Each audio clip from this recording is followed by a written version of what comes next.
பழம் நீ அப்பா அப்படின்னு அவ்வை பாட்டி ஒரு பாட்டு பாடினாங்க. அதை சொல்லல பழம் நீ அப்படின்ற பேர் வந்ததுனால அந்த இடத்துக்கு பேரே பழனின்னு வந்துச்சு. இதோட பேக்ரவுண்ட் என்னங்கிறது உங்கள் எல்லாருக்குமே தெரியும். நாரதர் ஒரு ஞான பழத்தை எடுத்துக்கிட்டு சிவபெருமான் கிட்ட வர்றாரு. அங்கே பிள்ளையாரும் முருகனும் இருக்காங்க. இந்த ரெண்டு பேர்கிட்ட கொடுக்கறதுக்கு என்ன பண்ணலான்னு யோசித்த நாரதர் ஒரு விளையாட்டை விளையாடுறாரு. இந்த உலகத்தை யார் முதல்ல சுற்றி வரீங்களோ அவங்களுக்கு இந்த பழம் சொல்லிடுறாரு. உடனே முருகப்பெருமான் தனக்கு தான் அந்த பழம் வேணும் அப்படின்னு சொல்லி மயிலில் ஏறி இந்த உலகத்தை சுற்றி வர ஆரம்பிச்சிட்டார். ஆனால் பிள்ளையாரும் ஸ்மார்ட்டாக மூவ் பண்ணுறாரு. அம்மாவையும் அப்பாவையும் சுற்றி வந்தால் அது உலகத்தையும் சுற்றி வந்த மாதிரி நினச்சி அவங்க ரெண்டு பேரையும் சுற்றி வந்து அந்த பழத்தை வாங்கிட்டார். இதில் முருகப்பெருமான் கோவிச்சுக்கிட்டு போன இடம் தான் பழனி. அந்த இடத்துல தான் அவை பாட்டி போய் பழம் நீயப்பா ஞான பழம் நீயப்பான்னு பாட்டு பாடினாங்க. அதனாலேயே அது பழனின்னு பேர் வந்துச்சு. ஆனால் இந்த பழனி மலை தோன்றதுக்கு ஒரு மிக முக்கிய காரணம் ஒருத்தர் இருக்கிறார். அவர் பேர் இடும்பாசுரன், இடும்பன் சொல்லுவாங்க. இதோட வரலாறை பற்றி தான் இந்த காணொலியில் நம்ம பார்க்க போகிறோம். வணக்கம் நண்பர்களே, நான் உங்கள் நண்பன் KK.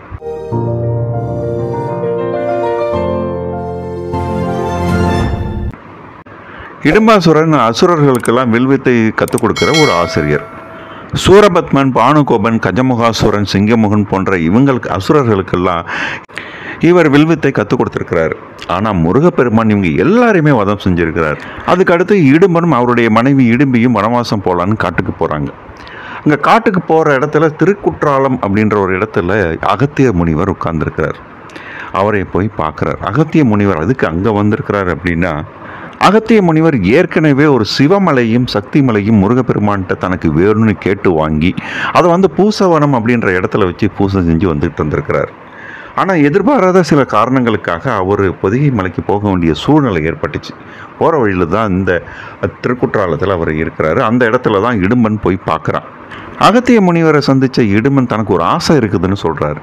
முருகப்பெருமானை நான் தரிசிக்கணும், அவரை பார்க்கணும், அவர் மனமுருகி வேண்டணும் அப்படின்னு சொல்கிறாரு.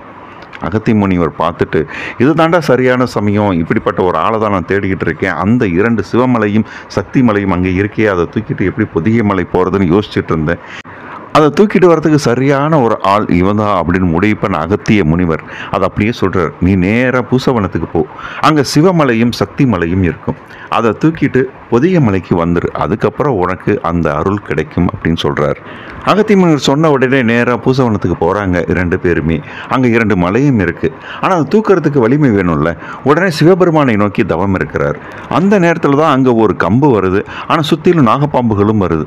இந்த கம்பையும் நாகப்பாம்பை கயிறாக நினச்சிக்கிட்டு 2 பக்கமும் தராசு மாதிரி கட்டிட்டு அதில் 2 பக்கமும் 2 மலையும் வச்சுட்டு தன்னுடைய தோளில் சுமந்து வந்துக்கிட்டு இருக்காரு இடும்பன். ஒரு கட்டத்தில் அவரால் அதை சுமக்க முடியல. சரி, கீழே இறக்கி வச்சுட்டு கொஞ்சம் நேரம் இறக்கி வச்சுட்டு இளைப்பாடுறாரு. அந்த நேரம் பார்த்து அந்த மலை மேலே ஒரு சிறுவன் விளையாடுறார். அந்த சிறுவனை பார்த்த உடனே ஏதோ ஒரு தெய்வீக முகமாக தெரியுது அப்படின்னு தோணிடுச்சு இடும்பனுக்கு. சரி, பரவாயில்ல, இந்த மலையை திருப்பி எடுத்துகிட்டு போகலாம் அப்படின்ற நேரத்தில் தான் அந்த சிறுவன்கிட்ட இறங்கவே மாட்டேங்கிறார். அந்த மலையை விட்டு அவர்கிட்ட கொஞ்சம் வாக்குவாதம் நடக்குது. தம்பி, இந்த மலை எனக்கு வேணும், எடுத்துகிட்டு நான் போகணும், தயவு செஞ்சு கீழே இறங்குன்னு வாக்குவாதம் பண்ணுறார். ஆனால் அந்த சிறுவன் இறங்கவே மாட்டேங்கிறாப்புல. 2 பேருக்குமே அந்த வாக்குவாதத்தில் அந்த சிறுவன் இந்த இடும்பன் மேலே லேசாக ஒரு தட்டுறாரு. தட்டுன உடனே இடும்பன் கீழே வந்து இறந்து போகிறாரு. இதை பார்த்து அவருடைய மனைவி கதறாங்க. அசுரர்களுக்கெல்லாம் வித்தை சொல்லி கொடுத்த அந்த இடும்பனுக்கு இப்படி ஒரு நிலை வருதுன்னா அதுக்கு காரணம் முருகனாகத்தான் இருக்கணும் அப்படின்னு சொல்லிட்டு காலில் விழுந்து முருகான்னு சொல்லி அவருடைய காலில் விழுந்து வணங்குறாங்க, கதறி அழறாங்க. முருகன் உடனே மயிலில் காட்சி தந்து இடும்பனை எழுப்புறார், முக்தி தந்து எழுப்புறார். இடும்பனும் எழுந்திருக்கிறார்.